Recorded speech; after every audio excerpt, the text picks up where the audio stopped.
This is going to sound epic. Because these are epic times. Because the weight of the present isn't something we carry, it's something we forge. Every word, every movement, every decision is another stroke on the iron, another line in the legend, another verse in the song that will either echo or be silenced, and I refuse to let it be the latter. I will speak of what I see, of where we stand with the reverence history deserves, because history is nothing but the present, frozen in the eyes of those who lived it, handed back to the world to judge. And if it must be told, then let it be told our way. So if I get a little flowery and maybe a little poetic, please forgive me. Fuck it. Lean into it. Mine is a voice wrapped in fire, cloaked in poetry, cut from the fabric of something both ancient and unrelenting. Because in the end, all I have, all any of us have, is our need to tell the story. And I'll be damned if I let anyone write it for me. I had a conversation the other day. Me, my wife, two others. One of them, we don't talk politics. It's just not the vibe. We let words breathe. We let the air between us bend and twist with meaning.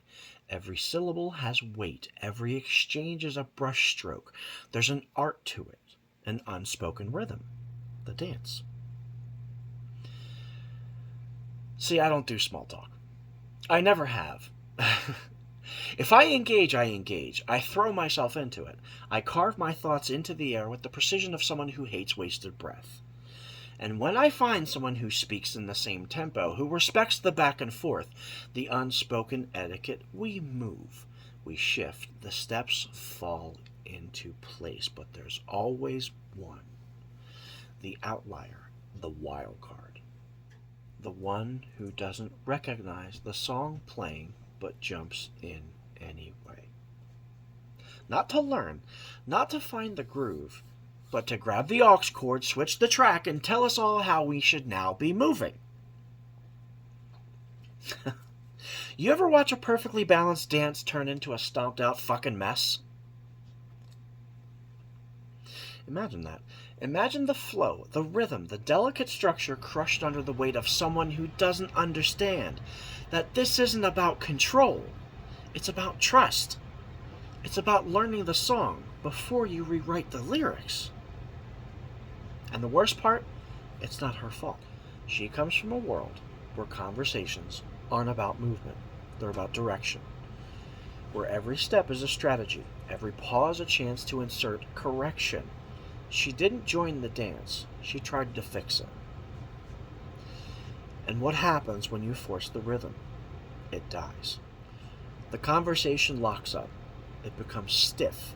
It becomes then something to endure, and suddenly the three of us would rather sit in silence than stumble through a choreography that isn't ours anymore.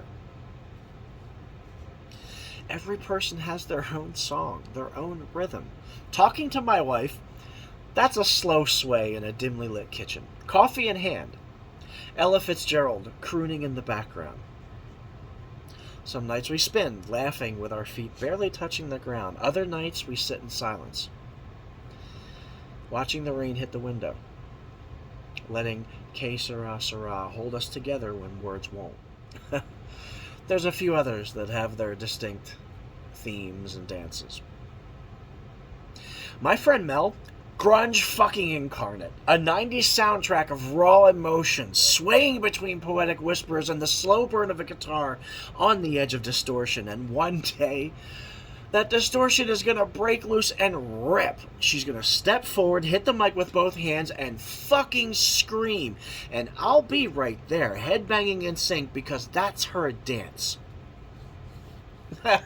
Some conversations take place in a vacuum, stripped of rhythm, robbed of context. Some aren't even dances at all. Not every dance ends the way we want it to. Some fade naturally. Life pulls the steps apart, distance grows between the beats, and eventually, you realize you're dancing alone. Sometimes that's just time. Sometimes that's just life.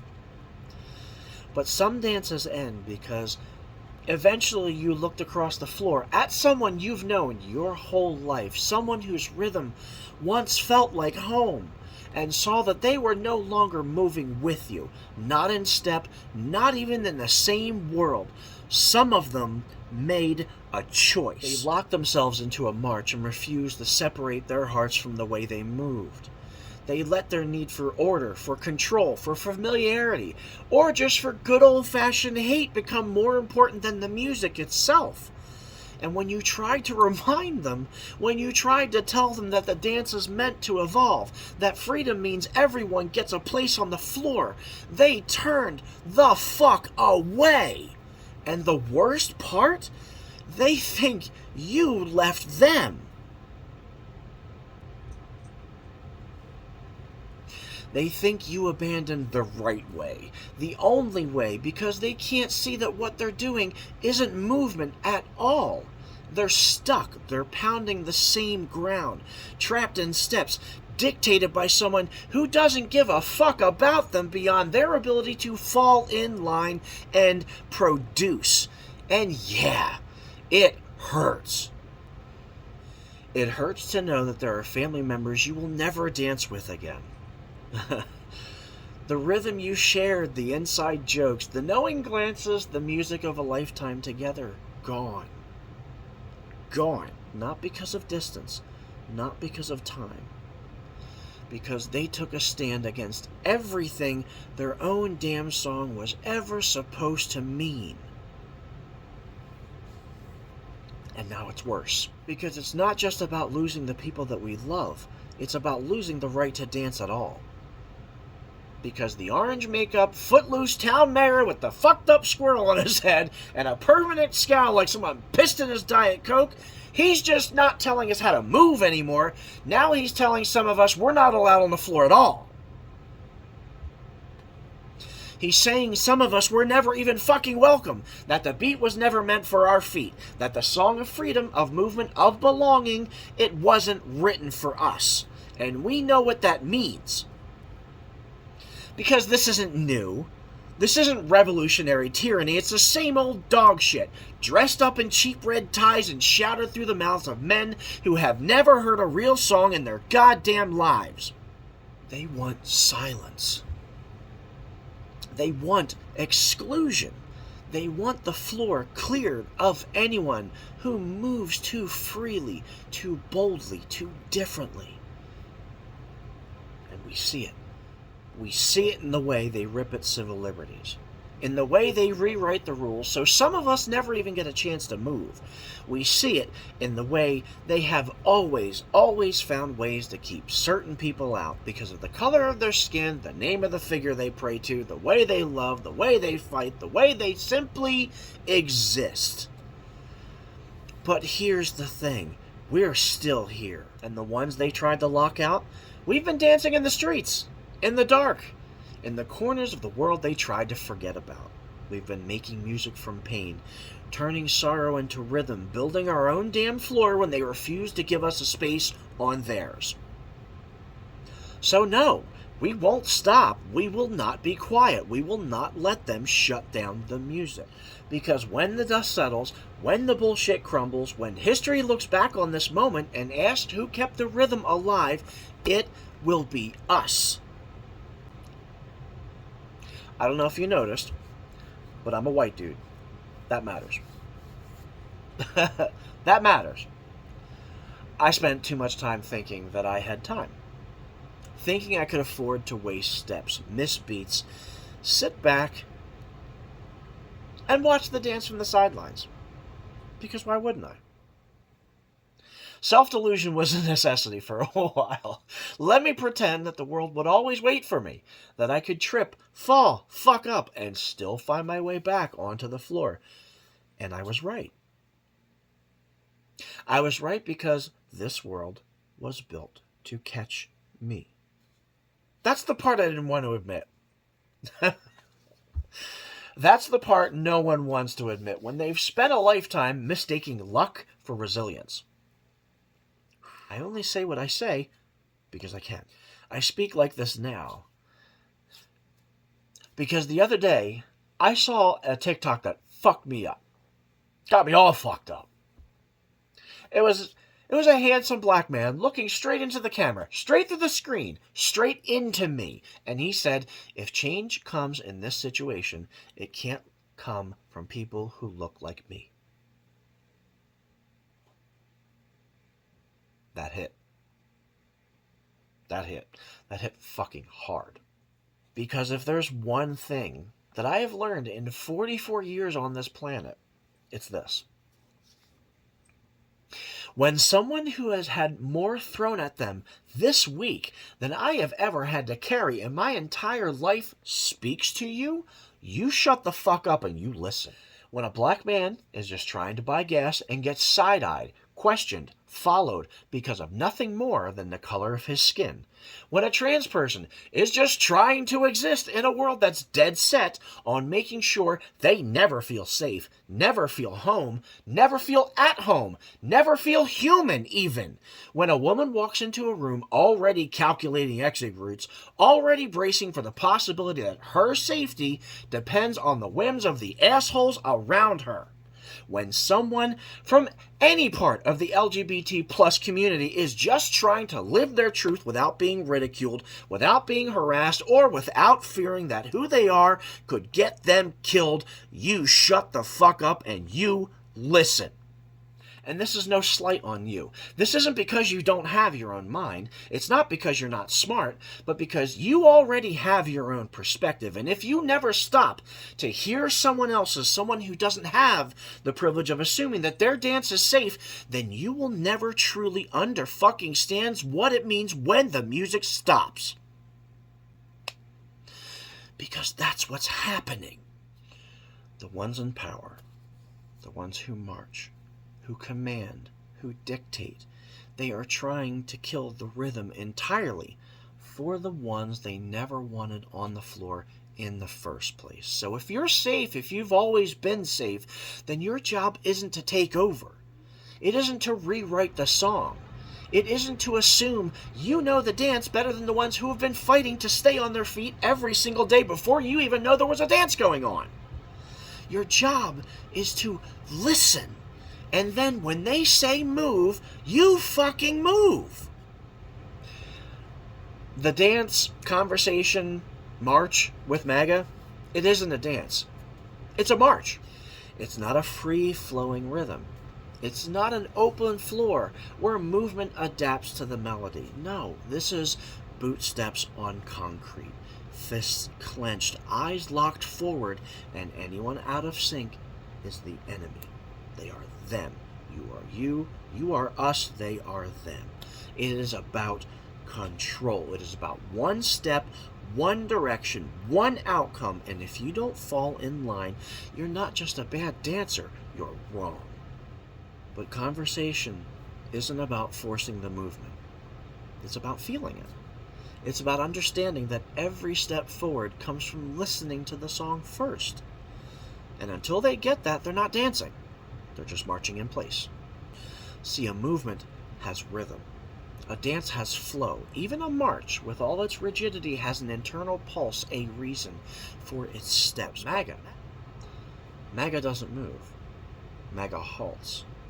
MAGA halts you. MAGA is a dance stopper, not because it has its own rhythm, but because it can't stand the idea of anyone else having their own. They think they're Springsteen. Red, white, and blue. They think they're blue-collared ballads, fist in the air anthems for the working class. They think they're born to run, but they're not running. They're standing still, forcing you to stand still too.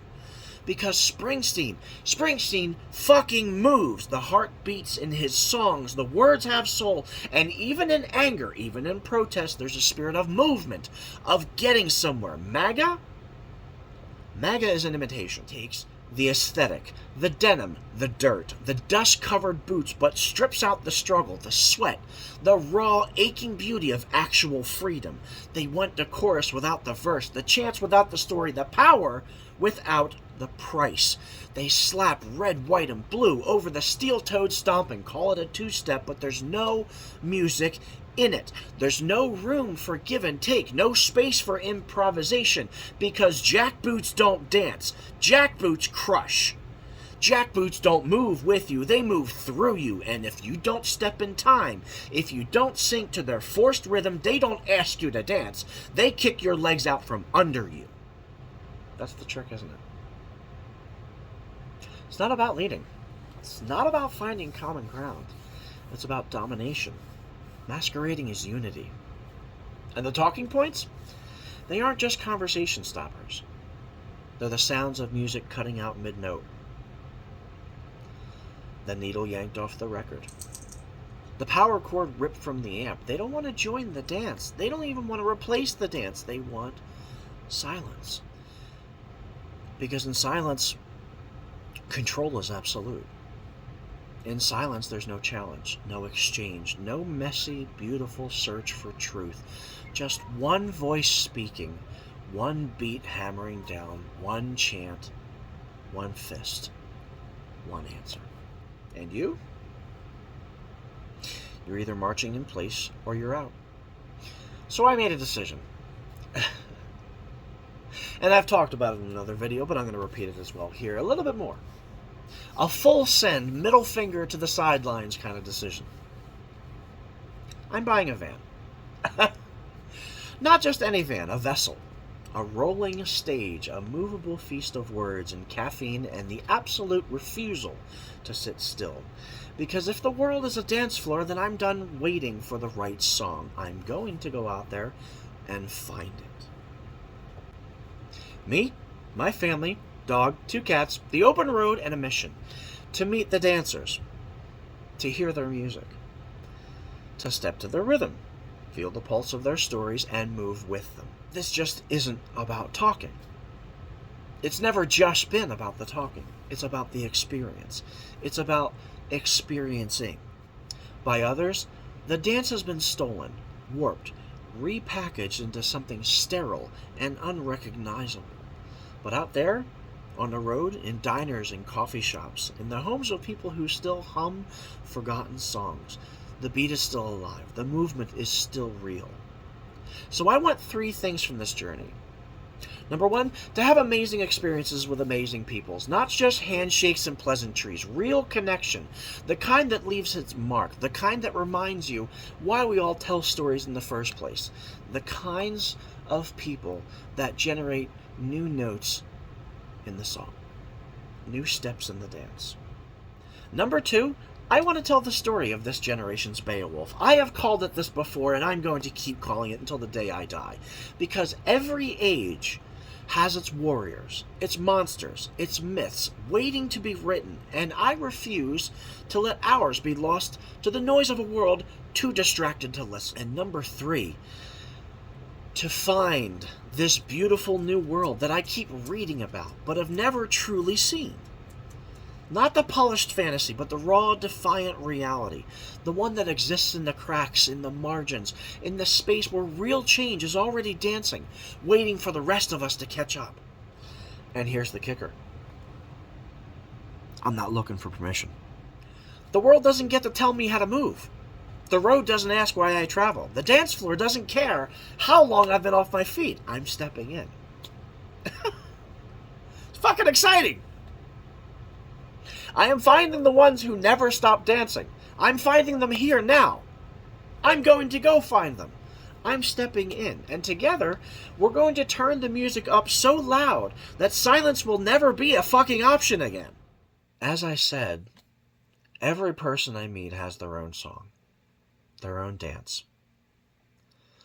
Some move like whispers, soft, steady, but carrying through the wind, refusing to die out.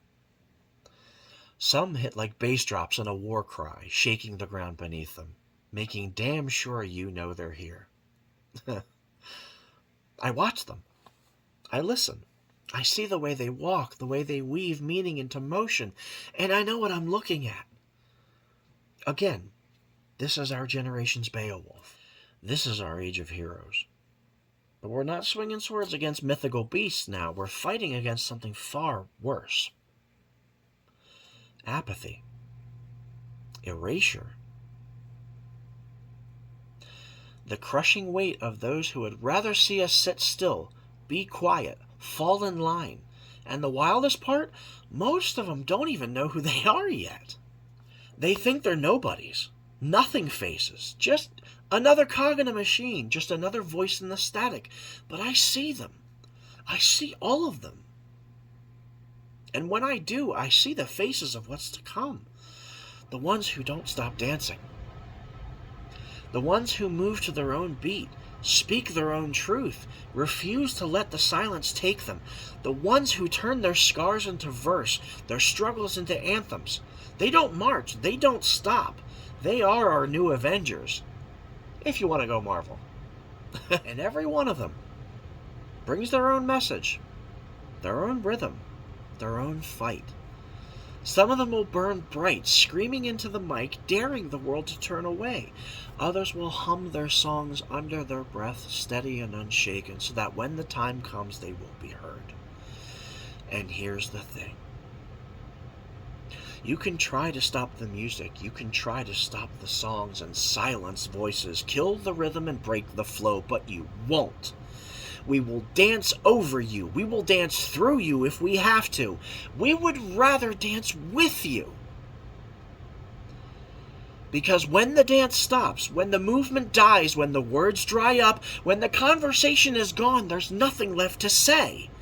And you should be very, very afraid of what happens when the music cuts out and there's nothing but silence left. Because that's when we stop dancing and we start fighting.